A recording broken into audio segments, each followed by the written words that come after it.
This program is part of the Devil's Mark Podcast Network, the official podcast network of Shadow Path Diabolism. This is the Dark Illumination Report podcast episode for Tuesday, September 2020.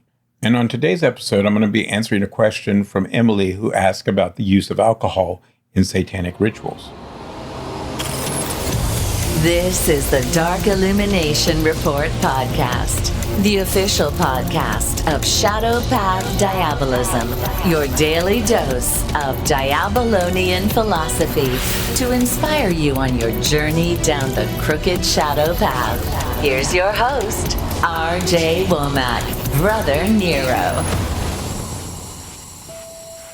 Hey everybody, thanks for joining me for this episode of the podcast. As always, I'm R.J. Womack, aka Brother Nero, and this is the Dark Illumination Report podcast, the podcast where we promote the religious worship of Satan and demons as a serious faith and way of life. And on today's episode, I'm going to be answering the questions that come to us from Emily. But before we get into that, I want to make a few announcements. We're going to be launching our podcast network with our first show, which is, as you already know, Nero and the Pig. And after that, we're going to be adding the show Summer Thunder, which is Brother Mo's podcast about Shadow Path Diabolism from his perspective as a pagan or as a Shadow Path Diabolist, with an emphasis on pagan approach to the Shadow Path path. And just to make it clear that there's not really that much difference between Shadow Path Diabolism and what Brother Mo is going to be sharing on his show.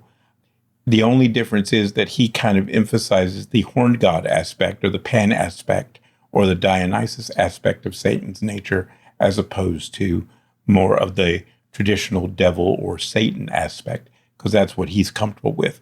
But there's essentially not really that much difference between what Shadow Path Diabolism means in general and what he does. The only difference is, again, his methodology, his way of showing devotion sometimes will be a bit different.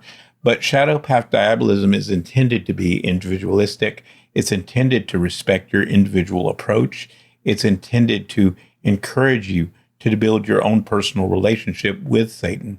So there's nothing unusual or contradictory in what he's doing. It's just his perspective on the worship of Satan. And he does, in fact, see Pan, Dionysus, the horned god, as Satan. So he is worshiping the same God. He's just approaching it differently. So that's going to be one of the things that's going to be on there besides Nero and the Pig, in addition to my own show. But the reason I wanted to do that is because I want to emphasize to everyone, this is a tradition where we respect other people's beliefs and we respect other people's individuality, and we want people to approach their belief in Satan in their own way. It's one of the reasons why I don't give a lot of information about invocations and try to tell people exactly what offerings to make. Because when I was younger, the only thing I had was myself and what I could find in the library. And, I didn't have anybody to teach me or guide me or help me. And I think that makes you a stronger diabolist. I think it makes you a stronger person. I think it makes you have a stronger connection with Satan. Because if it's just you and him and the demons and not too much influence from other people, then you're better off in a lot of ways. The problem is that, it's always good to get advice from people that have more experience than you. I'm not saying there's anything wrong with that, but you do have to realize that ultimately at the end of the day, as I've always said, a Shadow Path Diabolist minister's job is to help you, to give you guidance, to kind of give you suggestions on your path. They're not there to be the be-all and end-all. They're not there to be this dogmatic person who tells you, you must make this offering, you must do it this way, you must do it that way. And if it gets like that, then we're going off the track. We're going off the path that we intended this to be.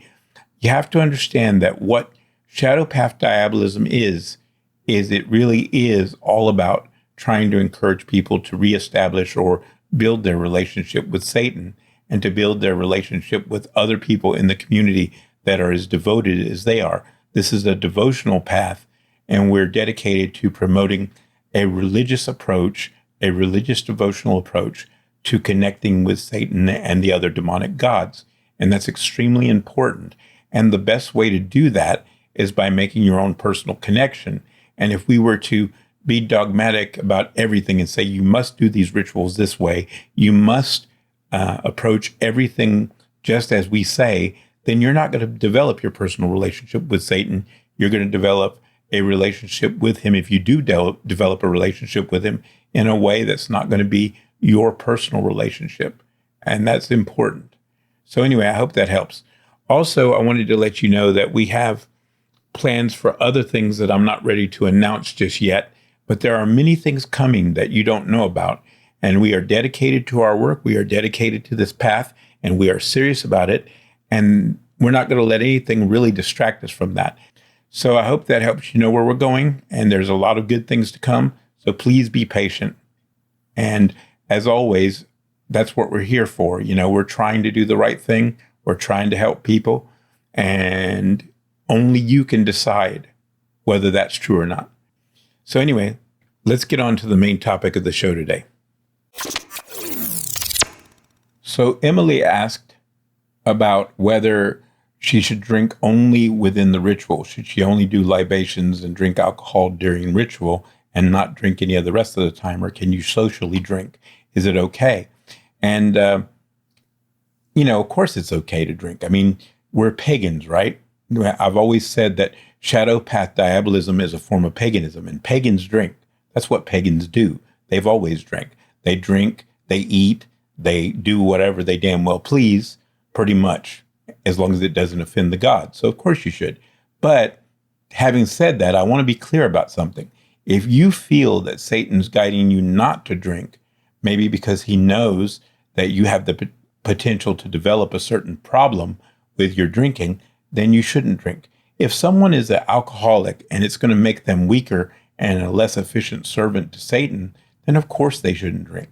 And if you feel that it might be a problem for you or might be developing a problem for you, then don't do it. Always find some other way. You can drink apple juice. You can come up with some other drink that you can use. You can always offer alcohol to Satan and not take part in that alcohol. You don't have to always take part. I mean, it's customary to take part, but if you really feel like it's turning into an issue for you, of course you shouldn't. Satan wouldn't want you to do anything to make you weaker or to make you a less efficient servant for him. He wouldn't want you to do anything to really harm yourself, because what good does that do him? What good does that do to the service of the kingdom? You know what I mean? So, but if you are going to drink, I would recommend that you don't drink before the ritual, and you drink during the ritual, and you wait until after the ritual to drink any more than your basic sacramental spirit or whatever, because that's what we used to do when we used to have Mass in England weekly, when I was a part of a group in England. When I do my private Masses now, I drink during the ritual and I drink after the ritual if I so choose. But the reason we used to do that, not drink before the ritual or anything, is because we wanted to be as respectful to Satan and respectful to the gods as we could be. So we didn't want to be, already be drunk by the time we were doing our rituals. And in fact, I had a friend many years ago who went to a ritual that was put on by a certain group at a music festival. And he said it was the most pathetic thing he had ever seen, because he said the high priest was so drunk, he could barely stand up to call the corners, much less do the ritual. Not only is that disrespectful to Satan, but it's also disrespectful to everyone that came to see him do the ritual.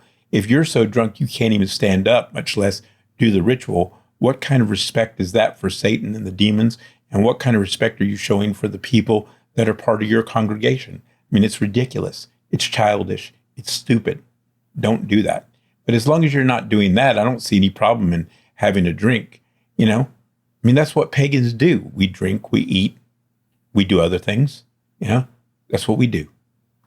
Anyway, I hope that helps, Emily. And thanks for your support, and thanks for your private messages and all the things you had to say about the podcast. I appreciate it. And I appreciate all you other people who have sent me private messages of support for this podcast. And I will do my best not to let you down and disappoint you. Thanks again. Take care, everybody. If you would like to learn more about the Shadow Path Diabolism tradition of occultism, go to rjwomack.com. That's rjwomack.com. If you enjoy this podcast and support our message, tell a friend, leave us a review, and follow us on social media.